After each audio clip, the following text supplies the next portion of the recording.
Vitamin D. Why do you need it? This is the first in a series of 5 vitamin D articles to guide you in making decisions about your vitamin D status with your medical doctor.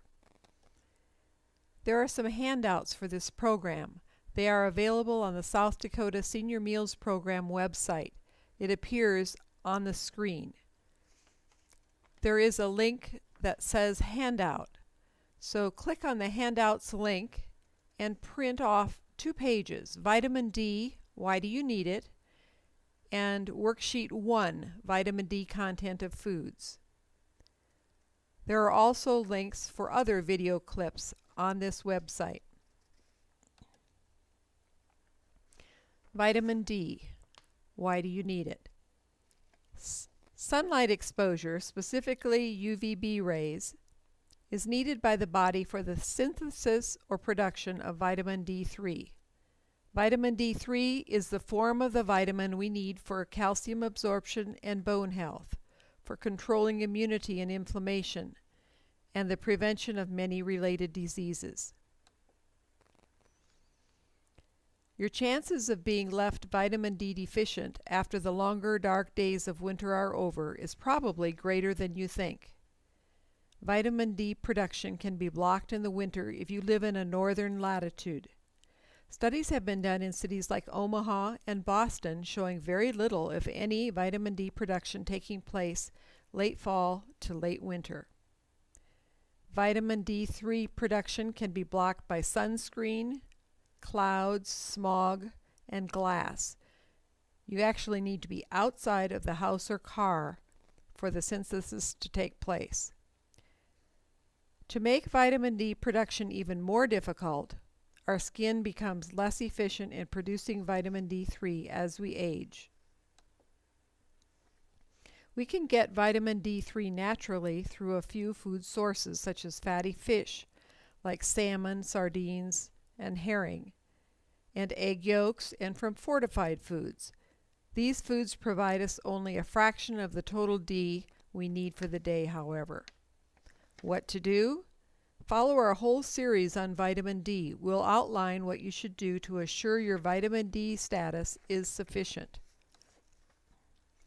In the meantime, look for specific fortified foods with vitamin D. There are more coming out all the time. Start by checking various brands of milk. They're usually fortified. Yogurt. They're often fortified. Orange juice. They're coming out with orange juices that are fortified now. And breakfast cereal. You are looking specifically for the letters D and the number 3.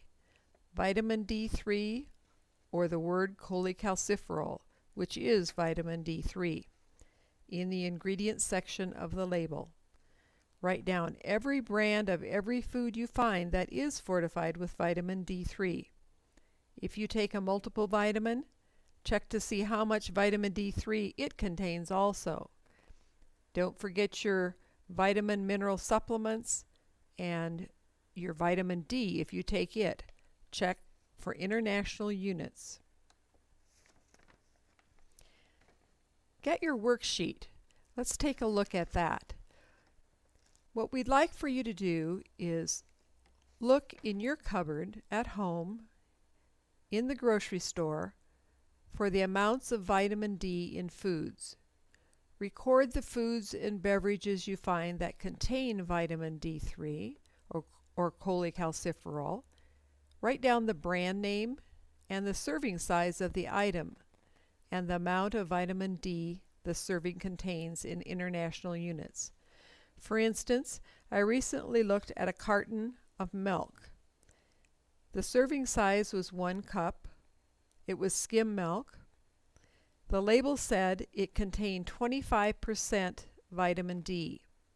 That equates to 100 international units of vitamin D. Each 10% of vitamin D will equate to 40 international units of vitamin D at this point in time. They are very much thinking of increasing the amount of vitamin D that's recommended in our diets. And then this percentage, of course, will change.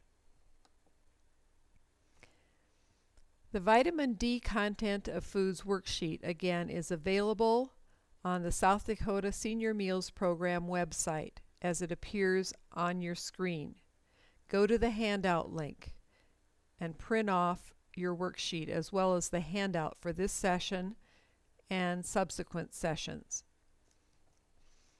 Also look at the video clips link for other nutrition tidbits and eat for the health of it.